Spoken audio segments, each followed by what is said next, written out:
Welcome to Infinity IQ Plus. Hello students, कैसे हैं आप सब। तो फिर से आपका मैं वेलकम करता हूं हमारे 10th क्लास की जर्नी में, जिसमें मैं आपको पढ़ा रहा हूं केमिस्ट्री। मेरा नाम है ब्रजेश श्रीवास्तव। तो आप सबको लास्ट लेक्चर में मैंने क्या पढ़ाया था, लास्ट लेक्चर आपको समझ आया या नहीं आया, आप कमेंट में ज़रूर बताना। हालांकि अभी ज़्यादा बच्चों ने इसको देखा नहीं है, गो थ्रू करो वीडियो को, बार बार देखो। लास्ट क्लास में मैंने आपको 10th केमिस्ट्री से एक टॉपिक लिया था, कार्बन एंड कंपाउंड। और उस कार्बन एंड कंपाउंड में मैंने आपको बिल्कुल बिगिनिंग से पढ़ाया था। सिलेबस तो हम पढ़ेंगे ही, बट मैं चाहता हूँ कि आपका बेस स्ट्रांग हो, आपके लिए हर एक चैप्टर इतना इंटरेस्टिंग हो कि आप उसमें आसानी से इंटरेस्टिंग वे में पढ़ो और अच्छे से सीख पाओ।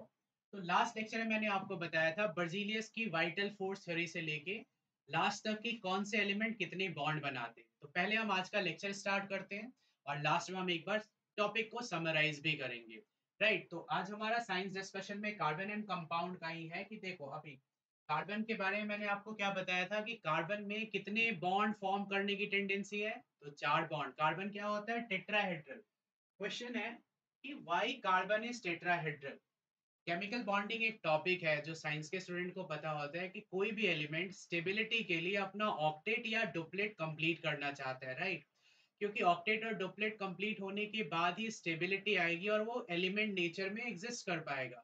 ऑक्टेट और डुप्लेट कंप्लीट करने के लिए एलिमेंट्स की फर्स्ट प्रायोरिटी क्या है? या तो वो इलेक्ट्रॉन लूज करेंगे या गेन करेंगे, और इससे वो आयनिक बॉन्ड बनाएंगे। बट कार्बन में वो टेंडेंसी है नहीं। कार्बन की एटॉमिक नंबर क्या है बताओ? 6। और कार्बन के वैलेंस इलेक्ट्रॉन क्या है? 4। आज हम वैलेंस इलेक्ट्रॉन के बारे में भी डिस्कशन करेंगे। B for valence electron. तो देखो, 4 इलेक्ट्रॉन को लूज करना या 4 इलेक्ट्रॉन को गेन करना, क्योंकि कार्बन को अपना ऑक्टेट कंप्लीट करना है, तो उसके वैलेंस शेल में कितने इलेक्ट्रॉन होने चाहिए? 8 इलेक्ट्रॉन। इसके लिए कार्बन को या तो अपना 4 इलेक्ट्रॉन लूज करना है, लूज करके वो डुप्लेट कंप्लीट करेगा, या गेन करके ऑक्टेट, जो कि एनर्जी वाइज बिल्कुल पॉसिबल नहीं है। 1 या 2 इलेक्ट्रॉन लूज करना या इवन 3 इलेक्ट्रॉन लूज करना आसान है, या गेन करना भी आसान है, बट 4 इलेक्ट्रॉन्स की लूजिंग गेनिंग पॉसिबल नहीं है। और यही रीजन है कि कार्बन टेट्रावैलेंट। टेट्रावैलेंट का मतलब having tendency to form 4 bond. Last class का एंड सेक्शन आप देखना, लास्ट वीडियो का, उसमें मैंने बताया कि कार्बन इज टेट्रावैलेंट। कार्बन में 4 बॉन्ड बनाने की टेंडेंसी है इन 4 डिफरेंट वेज। या तो उसके चारों बॉन्ड क्या हो जाएंगे? सिंगल।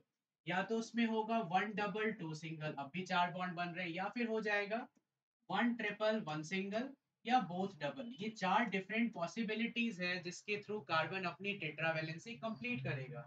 तो कार्बन अपना ऑक्टेट कैसे कंप्लीट करेगा बताओ?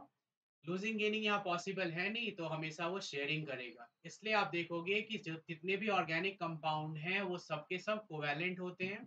और कार्बन अपना ऑक्टेट कैसे कंप्लीट करेगा बताओ?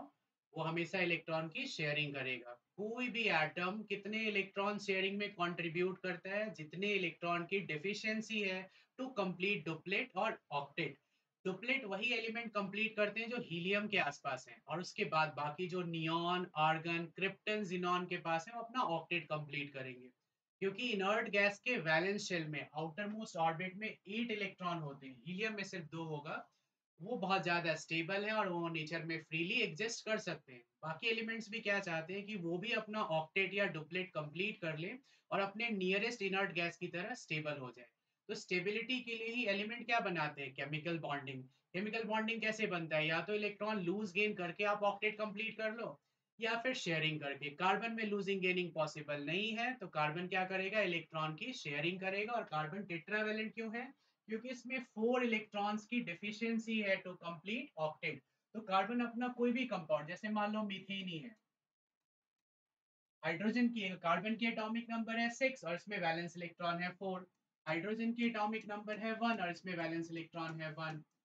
तो अपना ऑक्टेट या डुप्लेट ये कैसे कंप्लीट करेंगे? देखो, इलेक्ट्रॉनिक डॉट स्ट्रक्चर में कार्बन हमने सेंटर पे लिखा, और ये 4 हाइड्रोजन। हाइड्रोजन को अपना डुप्लेट कंप्लीट करने के लिए 1 इलेक्ट्रॉन और चाहिए, तो होगा क्या?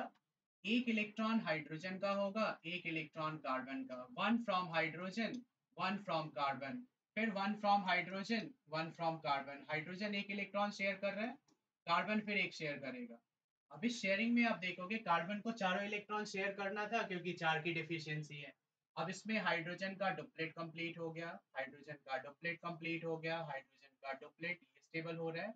और शेयरिंग वाले इलेक्ट्रॉन पे कार्बन का भी इक्वल राइट है, तो कार्बन का क्या हो गया, ऑक्टेट कंप्लीट। और जब 1 1 इलेक्ट्रॉन की शेयरिंग होगी तो सब क्या बनाएंगे, सिंगल बॉन्ड। और कार्बन ने 4 बॉन्ड बनाया तो वो टेट्रावैलेंट। हाइड्रोजन ने एक ही बॉन्ड बनाया तो उसे आप क्या बोलोगे, मोनोवैलेंट। लास्ट लेक्चर मैंने आपको पढ़ाया था कि हाइड्रोजन मोनोवैलेंट है, हेलोजन मोनोवैलेंट है, ऑक्सीजन डाईवैलेंट, नाइट्रोजन ट्राईवैलेंट, और कार्बन जिसका ऑर्गेनिक केमिस्ट्री में बहुत ज्यादा यूज है, ये क्या होगा, टेट्रावैलेंट। राइट। देखो अब अभी मैंने एक टर्म आपको यूज करके बताया था, वैलेंस इलेक्ट्रॉन। 9th क्लास में आपको कॉन्फ़िगरेशन पढ़ा दिया जाता है, थोड़ा बहुत नॉलेज आपको 20 एलिमेंट्स का होगा। जब किसी एलिमेंट्स की, जैसे आप हाइड्रोजन, हीलियम, लिथियम, बेरिलियम, किसी की भी कॉन्फ़िगरेशन लिखते हो, हम लेते हैं एग्जांपल बेरिलियम, एटॉमिक नंबर इसकी क्या है, 4, और इलेक्ट्रॉनिक कॉन्फ़िगरेशन क्या है, 2 और 2। तो इसके वैलेंस शेल में, आउटर मोस्ट ऑर्बिट में जितने इलेक्ट्रॉन होंगे उसी को हम क्या बोलेंगे, वैलेंस इलेक्ट्रॉन। वैलेंस इलेक्ट्रॉन को डिफाइन कैसे करोगे, the number of electrons present in the outermost orbit of an element are called valence electron. और वैलेंस इलेक्ट्रॉन को उस एलिमेंट के सिंबल के अराउंड आप डॉट या क्रॉस से लिख सकते हो। जैसे बेरिलियम के पास 2 वैलेंस इलेक्ट्रॉन है, तो उन दोनों को मैंने डॉट से लिख दिया, इवन हम इसे क्रॉस से भी लिख सकते हैं, ये क्रॉस भी इलेक्ट्रॉन को शो करेगा। कार्बन में कितने वैलेंस इलेक्ट्रॉन है, क्योंकि ज्यादातर डिस्कशन यहाँ कार्बन का ही होना है। कार्बन की एटॉमिक नंबर क्या है बताओ, 6। इसके वैलेंस इलेक्ट्रॉन कितने हैं, 4। तो कार्बन के चारों वैलेंस इलेक्ट्रॉन को या तो आप ऐसे 4 क्रॉस से शो कर दो, या फिर पॉसिबिलिटी है कि हम 4 डॉट बना दें। तो वैलेंस इलेक्ट्रॉन की रिक्वायरमेंट क्यों है, क्योंकि एलिमेंट के वैलेंस इलेक्ट्रॉन को देखते ही आप समझ जाते हो कि वो इलेक्ट्रॉन लूज करके, गेन करके, या फिर शेयर करके कैसे ऑक्टेट कंप्लीट करेगा। मेटल्स में वैलेंस इलेक्ट्रॉन जनरली 1 2 या 3 होते हैं, वो इलेक्ट्रॉन लूज करके अपना ऑक्टेट या डुप्लेट कंप्लीट करेंगे।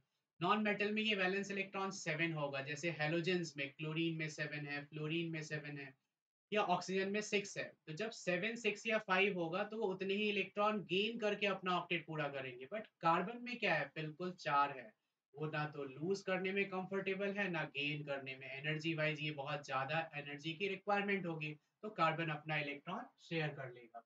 तो वैलेंस इलेक्ट्रॉन क्या है, the number of electrons present in the outermost orbit of an atom. Right. Next, octet rule. Periodic table, जैसा कि आप सबको पता है कि पीरियोडिक टेबल में 118 एलिमेंट्स हैं, जिसमें कुछ मेटल्स हैं, कुछ नॉन मेटल्स हैं, मेटेलॉइड्स हैं, इनर्ट गैसेस हैं। और सभी एलिमेंट नेचर में तभी एग्जिस्ट कर पाएंगे जब वो स्टेबल हो। स्टेबल कब होंगे, जब उनका ऑक्टेट कंप्लीट होगा। ऑक्टेट का मतलब क्या है, यदि किसी एटम के आउटर मोस्ट ऑर्बिट में इलेक्ट्रॉन्स कितने हैं, 8। जैसे मान लो हम नियॉन की ही बात करते हैं, नियॉन के एटॉमिक नंबर है 10, और इसके आप वैलेंस इलेक्ट्रॉन चेक करो, 8। तो जिस किसी भी एटम के आउटर मोस्ट ऑर्बिट में 8 इलेक्ट्रॉन होंगे, वो नेचर में फ्रीली एग्जिस्ट कर पाएगा, वो काफी स्टेबल होगा। अब आर्गन की बात करते हैं, आर्गन इज 18, इसकी वैलेंस इलेक्ट्रॉन है 8, ये भी स्टेबल है। हीलियम के लिए हम डुप्लेट वर्ड यूज करते हैं, क्योंकि हीलियम में ऑक्टेट नहीं होता, इसके वैलेंस शेल कंप्लीटली फिल्ड है, क्योंकि पहला ऑर्बिट जो के शेल है उसमें 2 ही इलेक्ट्रॉन। दो हीलियम के अलावा जितने भी इनर्ट गैस, अब इनर्ट गैस कौन कौन से हैं, helium, neon, argon, krypton, xenon, radon, और अब ऑग्निजॉन, ओजी, जिसे हम अन अन ऑक्टियम के नाम से जानते हैं। पूरे पीरियोडिक टेबल में मैंने जितने इनर्ट गैस लिख दिया, जिसमें हीलियम की एटॉमिक नंबर है 2, नियॉन की है 10, 18, 36, 54, 86, 118। ऑग्निजॉन लास्ट इनर्ट गैस है जनरली, और ये अभी समझ लो कि रेयर अर्थ बहुत कम क्वांटिटी में इसे सिंथेसाइज किया गया। ये पूरा चार्ट आप भी लर्न कर सकते हो। 2 आपने याद कर लिया, तो +8 करोगे, 2 + 8 तो आप 10 पे पहुंच जाओगे। फिर +8 किया, 18, +18, +18, +32, +32। मतलब एक एटॉमिक नंबर याद है तो अगला कैसे याद करोगे, पहले मैंने क्या किया, +8, फिर +8, +18, +18, इसके लिए +32, +32। तो ये पूरा चार्ट आपको लर्न हो जाएगा। Why inert gas are stable, क्योंकि ऑक्टेट रूल क्या बोलता है कि ऑक्टेट रूल के अकॉर्डिंग कि किसी भी एटम के वैलेंस शेल में यदि 8 इलेक्ट्रॉन हो जाएं तो वो स्टेबल होगा और उसका ऑक्टेट कंप्लीट होगा। तो ऑक्टेट किसका कंप्लीट होता है? ऑलरेडी इनर्ट गैसेस का। और बाकी एलिमेंट्स क्या चाहते हैं कि वो भी इलेक्ट्रॉन को लूज करके या गेन करके या फिर पॉसिबल नहीं है तो शेयर करके अपना ऑक्टेट कंप्लीट कर लें और अपने नियरेस्ट इनर्ट गैस की तरह वो स्टेबल हो जाए। तो ऑक्टेट कंप्लीट करने के लिए क्या क्या ऑप्शंस है? मेटल इलेक्ट्रॉन लूज कर देते हैं, नॉन मेटल गेन करते हैं और कार्बन शेयर कर लेता है। और कार्बन जैसे और भी एलिमेंट्स हैं जो शेयरिंग के थ्रू भी कंपाउंड बना सकते हैं और लूजिंग गेनिंग के थ्रू भी बना सकते हैं।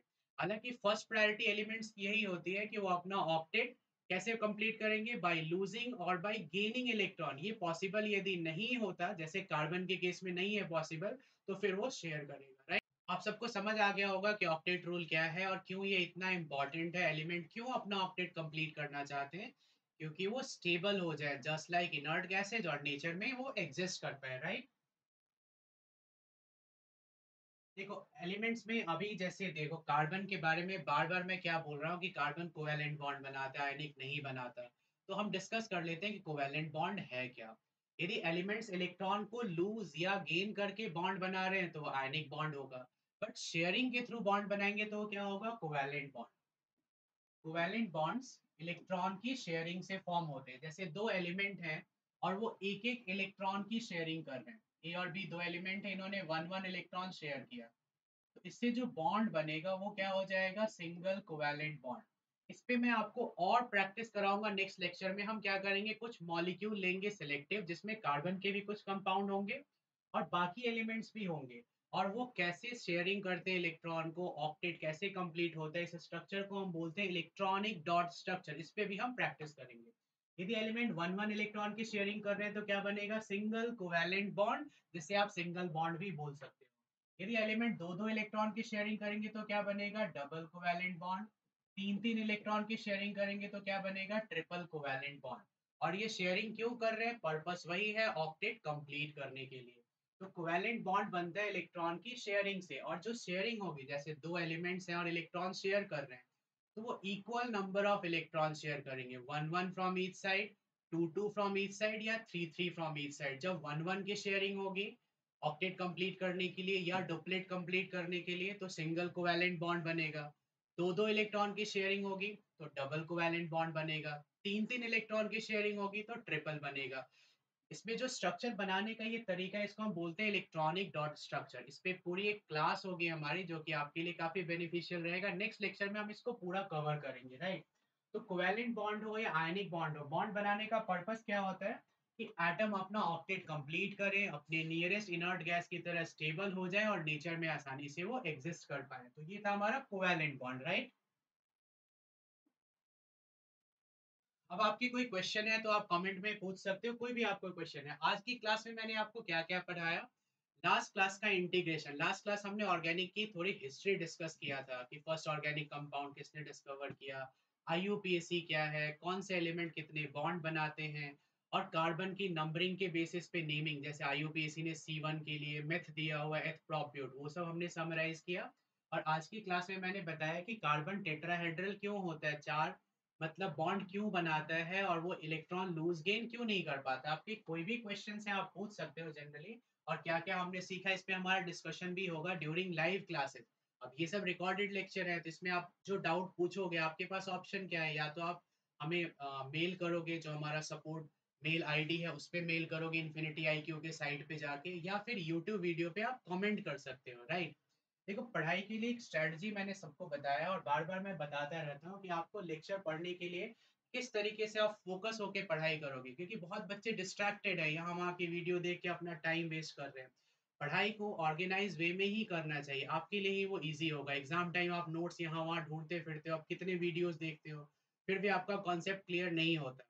तो जहाँ आपको सिलेबस पढ़ाया जा रहा है, जैसे कि हमारे प्लेटफॉर्म पे आपको प्योर सिलेबस पढ़ाया जा रहा है इंटरेस्टिंग वे में, हर एक टॉपिक डिटेल वे में पढ़ोगे। आपके फ्यूचर को भी हम सोच के चल रहे हैं कि सिर्फ 10th पास नहीं करना है, इस बेस से आप 11 12 में भी साइंस इजीली समझ पाओगे। तो कुछ प्लानिंग आपको करके रहना है, बी प्रिपेयर्ड।